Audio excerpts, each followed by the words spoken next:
রাসূলুল্লাহ সাল্লাল্লাহু আলাইহি ওয়াসাল্লাম বলছেন, ও দুনিয়ার মানুষ তোমরা শোনো, একজন বাচ্চার যখন বাবা মরে যায়, একজন বাচ্চার যখন মা মরে যায়, একজন বাচ্চার যখন বাবা মরে যায়, একজন বাচ্চার বাবা যখন মরে যায়, ও দুনিয়ার মানুষ তোমরা ভালো করে শুনে রাখো, তখন ওই বাচ্চার মাথার ওপর থেকে ছাদটা হারিয়ে যায়, ওই বাচ্চার পিছন থেকে একটা দেওয়াল সরে যায়, ওই বাচ্চার জীবন থেকে গুরুত্বপূর্ণ একজন মানুষ সরে যায়।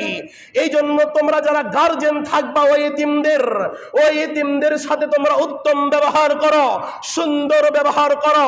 রাসূলুল্লাহ সাল্লাল্লাহু আলাইহি সাল্লামকে অর্ডার দিয়েছেন এ কথা বলার জন্য, তিনি কে? আল্লাহ। মানে কি?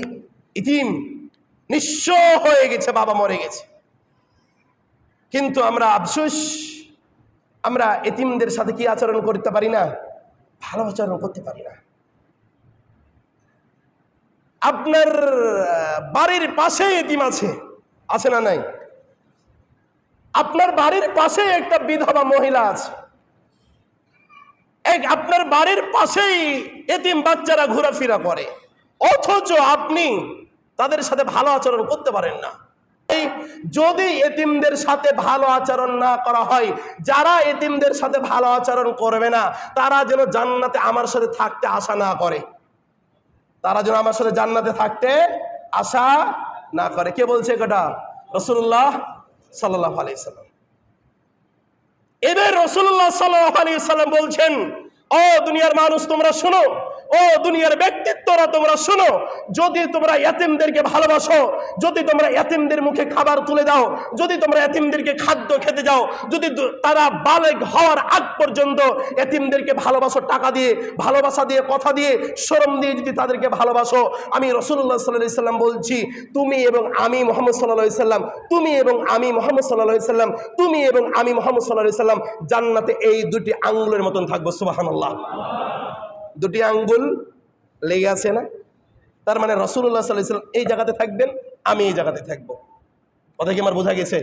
তার মানে কি বুঝাইছে? জান্নাতটা এত বড়, জান্নাতের স্থানটা এত বড়, জান্নাতের জায়গাটা এত বিশাল, কোথায় মানুষেরা পড়ে থাকবে, কোথায় ব্যক্তিত্বরা পড়ে থাকবে। আর রাসূলুল্লাহ সাল্লাল্লাহু আলাইহি সাল্লাম বলছেন, আমার দলের যে ব্যক্তিরা হবে, আমার দল মানে কি? আল্লাহ রাসূল কি ছিলেন? আল্লাহ রাসূল কি ছিলেন? এতিম ছিলেন না? আল্লাহ রাসূল বলছে কি, আমার দলের যারা ব্যক্তিত্ব হবে, আমার দলের লোকদেরকে যারা ভালোবাসবে, আমি মুহাম্মদ সাল্লাল্লাহু আলাইহি সাল্লাম বলছি, এই যে দুইটা আঙ্গুল দেখছো যেভাবে পাশাপাশি রয়েছে, আমি মুহাম্মদ সাল্লাল্লাহু আলাইহি সাল্লাম এতিমদেরকে যারা ভালোবাসবে, আর আমি মুহাম্মদ সাল্লাল্লাহু আলাইহি সাল্লাম এই দুইটি আঙ্গুলের মতন জান্নাতে বসবাস করব। সুবহানাল্লাহ।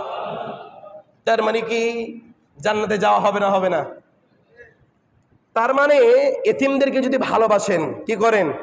এতিমদেরকে যদি ভালোবাসেন, আর এতিমদেরকে যদি আপনি লালন পালন করেন, এতিমদেরকে যদি আপনি খেতে দেন, এতিমদের সাথে যদি আপনি উঠা বসা করেন, তার মানে কি আল্লাহ আপনার জিন্দেগির পাপগুলো কি করবে? বলেন বলেন, কি করবে?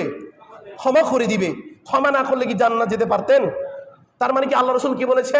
যে তুমি এবং আমি মুহাম্মদ সাল্লাল্লাহু আলাইহি সাল্লাম, তুমি এবং আমি মুহাম্মদ সাল্লাল্লাহু আলাইহি সাল্লাম, তুমি এবং আমি মুহাম্মদ সাল্লাল্লাহু আলাইহি সাল্লাম, এভাবে দুইজন আমি জান্নাতে বসবাস করব। কারা? যারা এতিমদেরকে ভালোবাসবে, যারা এতিম সন্তানদেরকে লালন পালন করবে, যারা এতিমদেরকে বালেগ হওয়ার আগ পর্যন্ত তাদের টাকা পয়সা সংরক্ষণ করবে, জীবনে তাদের টাকা পয়সাগুলো আত্মসাৎ করবে না। এতিমদেরকে ভালোবাসবেন না? বাসবেন না? তা কি শুধু এক পয়েন্ট, এক নাম্বার, যদি এতিমদেরকে ভালোবাসেন, জান্নাতে থাকবেন কার সাথে? সবাই বলেন, জান্নাতে থাকবেন কার সাথে?